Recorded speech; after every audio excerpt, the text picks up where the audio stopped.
In this tutorial, we'll show you how to assess your organization's cybersecurity compliance. Notice that we have the DoD 800-171 assessment methodology display, which will show us our calculated SPRS score. The Totem tool calculates your SPRS score dynamically with this display. Notice that we start with a score of 110 out of 110. So we start with a perfect score and subtract points for non-implemented controls. The control status page contains the assessment workflow.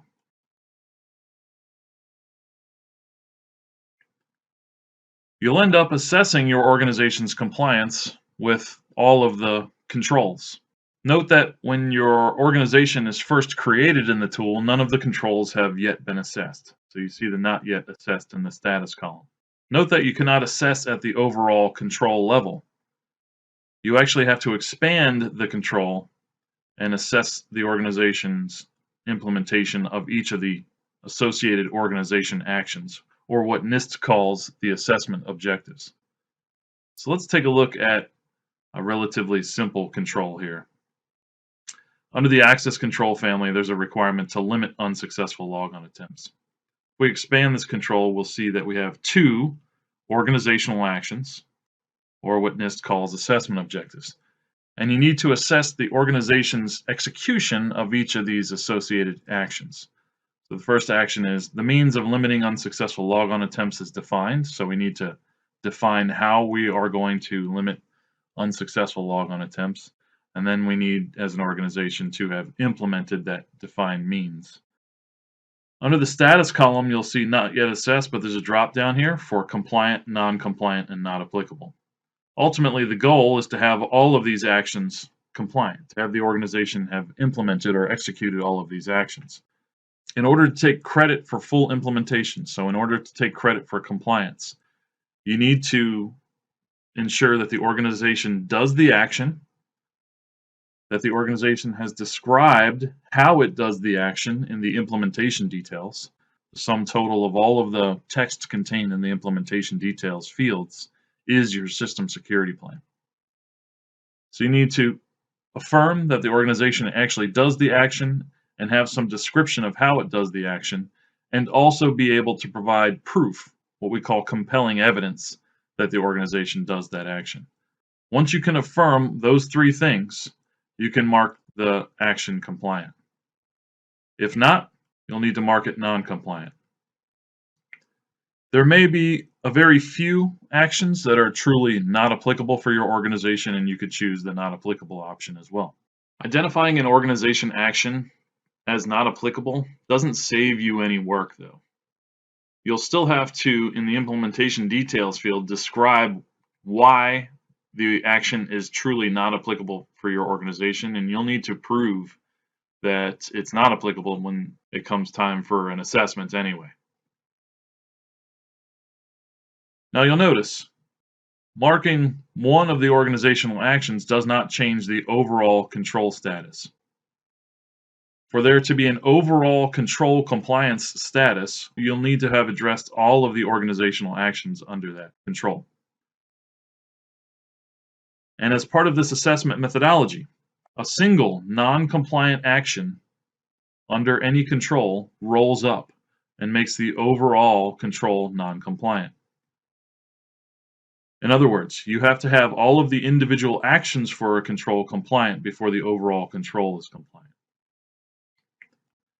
And notice if we have a non-compliant organization action, then the organization loses points for that control. And this score value of the control is subtracted from 110.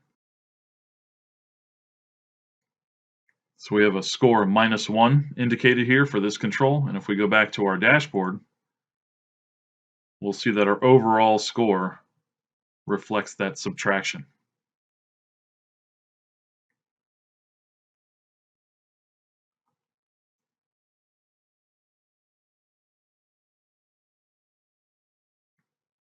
Now, a couple of the controls are worth variable subtraction points. One of them is in the identification and authentication family and has to do with multi-factor authentication. So there's a requirement to use multi-factor authentication for local and network access to privileged accounts and for network access to non-privileged accounts. In this control, we have to identify privileged accounts. So let's say that we've done this. But then we also have to implement multi-factor authentication for all access to the covered system. So let's say we don't yet have multi-factor authentication engaged. Then the overall control is non-compliant because any one single organization action is non-compliant. And with this case, the DoD 800-171 assessment methodology allows us to choose a variable subtractor. So we would subtract the full 5 points that this control is worth if we don't have any multi-factor authentication engaged. But we'd only subtract 3 points if we do have multi-factor authentication engaged for remote users or privileged users. So let's say that we have multi-factor authentication engaged for our VPN access, and also our IT managed service providers have multi-factor authentication engaged on their remote maintenance and management tools. Then we can take credit for a couple of points and we'd only subtract 3 points.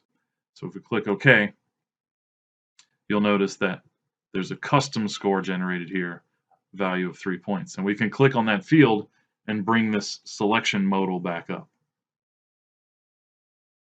So let's say that we don't have any multi-factor authentication engaged across the entire company. We would need to subtract the full 5 points. So as you can see, the assessment mechanism in the Totem Cybersecurity Compliance Management tool is rather simple. You assess the organization's execution of the various actions associated with any control. And to take credit for full implementation or compliance with that control, you need to be able to affirm that, yes, the organization truly does the action, that you have a description of how the organization performs that action, and that you can provide compelling evidence, artifacts, supporting documentation that the action has been executed. And then you can mark that action as compliant, or that the organization has implemented that action.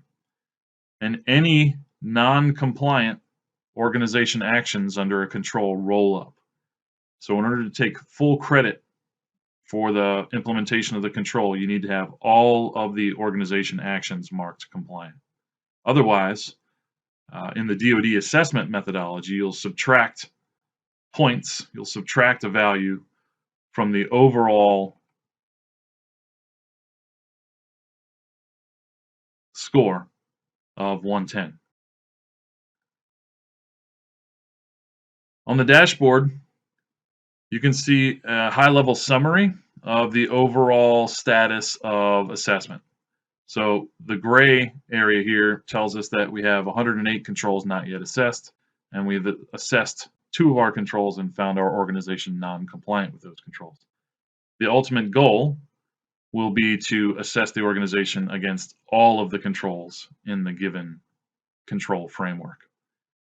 In our case, we're showing the DoD 800-171 assessment methodology display. There are 110 controls, and so we've assessed 2 of those 110. The other control worth variable points is in the System and Communications Protection family. Control 3.13.11. And this control has to do with FIPS validated cryptography. And so if you do not have FIPS validated cryptography protecting your CUI in transit and at rest external to your organization, you'll have to mark the action as non-compliant, and you'll select variable value points. 5 if you have no cryptography employed to protect the CUI, and only 3 if you do have cryptography engaged, but it just hasn't been FIPS validated.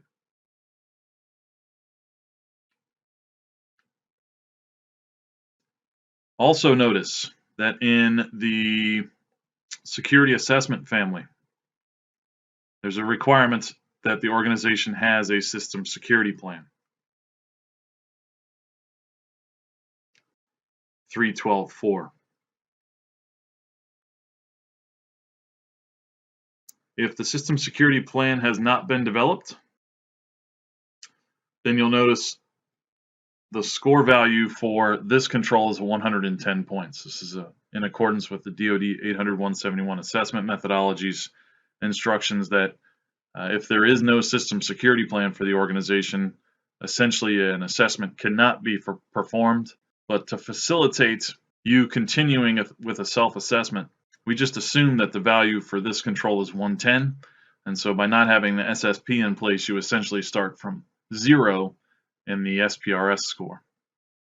Note, though, that we provide an SSP template that you can upload into the Totem tool, and the sum totals of the implementation details field is your SSP. So by virtue of either starting from our template or uploading or creating an SSP from scratch, in the Totem tool is your system security plan. And so you'll be able to take credit for having a system security plan once you've addressed each of the actions with some implementation details. If you have any questions about our Totem cybersecurity compliance management tool, send us an email at support@totem.tech.